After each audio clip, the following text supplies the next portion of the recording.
Hi, all right. So this is the progress test, and I'll be doing them in fives, right? So this is the first five, and of course, the whole idea is that, of course, you've already done it, and you're just looking at this more for feedback, right? In terms of as part of your marking to sort of focus. And I might add, of course, add value, and if you like, give a few more notes than the answers will ordinarily give. So here's a scenario: 1st of July, your audit senior, audit team selling tables and chairs directly to the public, and you are looking at the current liabilities.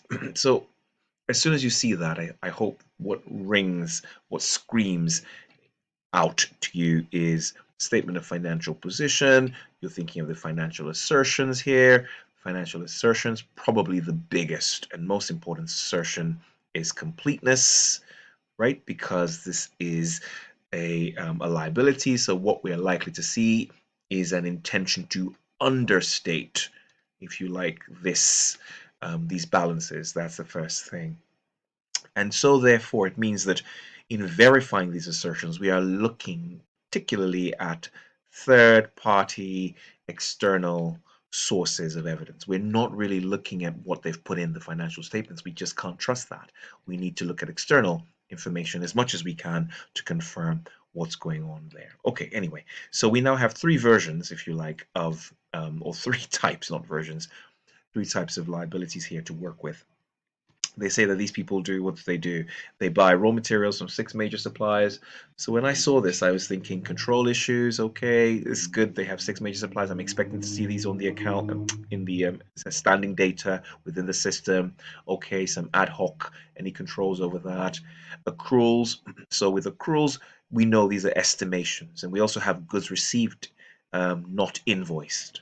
Right. So the key point here is that we know straight away that it's very possible that there might be incomplete recognition in the financial statements of electricity, telephone, water, whatever, everything here. And given that we have received goods but have no invoice, or sorry, well, goods received notes, first of all, it means that we need to create these goods received notes not invoiced to be able to complete the system. Yes, complete the system. So I'm looking post year end when the invoices had finally arrived. Yes, to ascertain if to ascertain the reasonableness of the accruals figure made in the year. Right. Then you have a provision here with some information, which I think is quite informative. I think they've done quite well here. The first point is that it happens during the year. So this is not IAS 10 events after the reporting period. This happens in the year. So the fact that they've provided for it means they have a strong, um, if you like, awareness, a good awareness of what it might actually be, the figure. They have lawyers who are giving them a strong probability of what will happen. And it does say so, because you've read this already, that the company lawyers have recommended that this is settled out of court, and they have agreed to do this. So they are clearly recognizing recognizing this provision. It satisfies IAS 36, no 37, forgive me, provisions, contingent, whatever. But it's a provision. It's not a contingent liability. It's not a whatever. It's a provision. We're very clear about what's going on. So that's sort of the initial starting point. Okay, right. So let's look at the first question here. So this says, which of the following procedures does not test completeness? And again, like I say, I think these are great revision questions, because once you do this now, it kind of covers a lot of ground on other questions. When you see payables again, or any version of payables, you're thinking completeness, completeness, completeness. Okay, great stuff.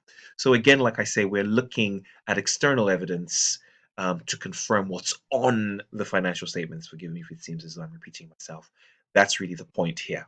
So I think for me, one of the more interesting ones, because I'm teaching, is really here. This one. This is the most interesting one, because we're looking, you can see here, it says the review invoices post year end, right? So we're looking at the arrival of the invoices after the year end to confirm whether or not, if you like, to confirm whether or not the client had fairly created a reasonable amount before the year end, right? So you're looking at the figure before the year end. Maybe they've put 1,000 before the year end. Now the invoice has arrived before the year end and it's 1,005. And you're like, yeah, that's reasonable. I can see the invoice now post year end, and that does confirm what they had put in there, right? If it hadn't, then you'd be like, imagine this had been 2,500. And you're like, hey guys, what's going on? This is not reasonable. This is not reasonable. So this, in a way, does test the completeness, if you like, of this balance. So this is one of the things that definitely tests completeness. I also liked this one. Remember, we're looking for does not. I'm just teaching, so I'm just ticking. So it says review board minutes to identify if any further claims have been brought. So that makes sense as well, because of course, when we're not talking about trade payables, when we're talking about other events that need to be provided for, reviewing the board minutes for correspondence from legal entities or lawyers will help us ascertain whether or not there has been inclusion and therefore completeness, yes, completeness in your year. This is the one that you should be looking at straight away. So here it says take a sample of invoices listed in the payables listing. We have a problem here. So you are looking at the document and you are now referencing this back to the actual invoice and goods received note. At best, this tests existence or occurrence, right? So this is very much what we're talking about in terms of directional testing. When you're looking at the document itself and going back to see if it actually happened. This does not test completeness. This tests, in fact, it's a weak test even for existence, but it's a fair test because you're looking at the document and that's fair to test existence. So this doesn't test completeness. I think this is one of the more interesting ones here. So it says inspect post-year-end payments and payments delivered and traced to the year-end payables listing. And that's another good one again, because generally if you had paid in the same way, whether the invoice arrived, whether you paid, that gives you a good assessment of what happened at the year end, right? So the point here is that completeness is best tested post year end and referencing it back to the year. Cool, great stuff. So therefore, after all my scribbling, you're probably wondering, oh, which one is it?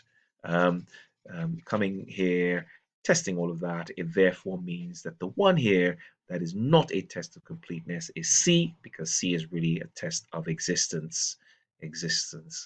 And you could also argue accuracy of sorts. So the answer is C, because it does not test completeness.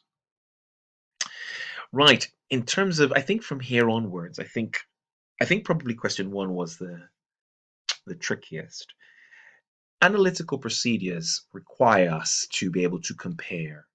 And when we want to compare, we want to be rational and reasonable about that, right? So, of course, trade payable days from one year to the next makes sense, because then we can then decide, okay, listen, we're going to carry out some further investigation. So that works. That should be performed. The physical, I mean, this is a much better calculation than just comparing year on year. I mean, to be fair, if you saw 5 million and 500,000, well, straight away, this is enough reason to ask, how did your liabilities go from 500,000 to 5 million? So on its own as well, this is a good test. At least we can at least ask questions, and then so in conjunction, A and B kind of work in conjunction with each other. They're not quite separate tests. We are looking at them together. Of course we are. As well as C. So when we look at the accruals balance from one year to the next, again, just, I don't know, whatever accruals of electricity, 5,000 one year, 5,100. Yeah, we are literally comparing, and that makes sense. This is such an individual event, isn't it? These are one-off events that happen. So really, in terms of reasonableness, it's not really a good comparison, because we're talking about very different events causing or driving the actual figure or the provision. So you need to investigate the source of this legal action. And so therefore, it's just not rational or reasonable to compare both, because they are not uniform or regular events. They're unique events. So that you wouldn't be using analytical. You would pretty much want to go back to the source documents to understand what's going on. Okay, great stuff.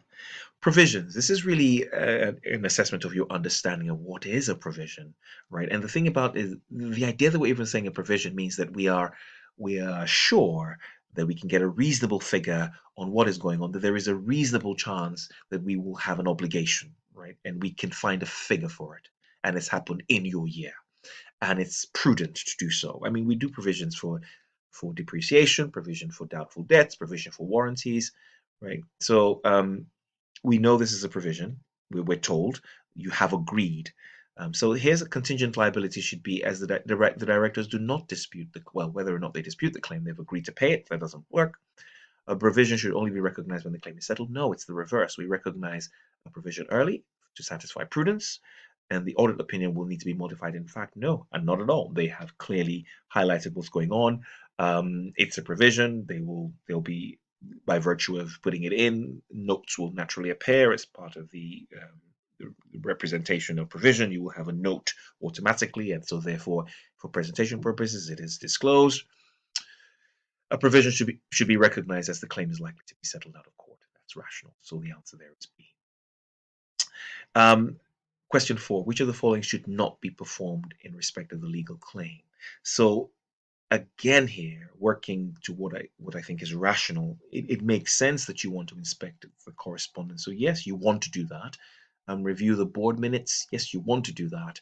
And inspect post year end to identify you want to do that. Because this is a sensitive issue, we only, even for trade payables, we rarely start looking at external confirmations or circularizations for them.